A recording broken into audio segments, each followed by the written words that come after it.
একটা শিশুকে ধর্ষণ করে হত্যা করার পর এখানে কোনো সান্ত্বনার ভাষা চলে না। তারা কোনো অনুদান বা পুনর্বাসনের দয়া চান না।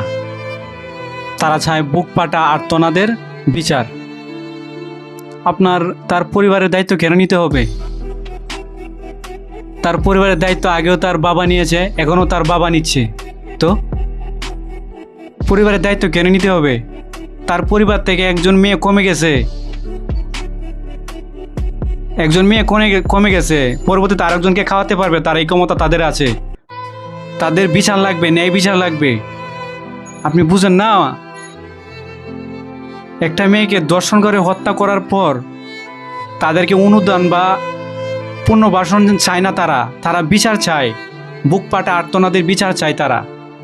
আপনারা কিনা তাদের বিচার না করে, বিচারের নিশ্চয়তা না দিয়ে আপনারা তাদের দায়িত্ব নিচ্ছেন কেন? তার পরিবারকে আপনাদেরকে দায়িত্ব চাইছে? দায়িত্ব তো চাই নাই।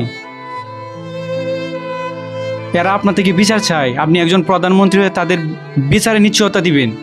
আপনি কেন তাদের পরিবারের দায়িত্ব নেবেন? তারা কি বলছে যে ফ্যামিলি এরা চলতে পারে না? আগেও তার পরিবারের দায়িত্ব তার আব্বা নিচ্ছে, এখনও তার আব্বা নিচ্ছে। তো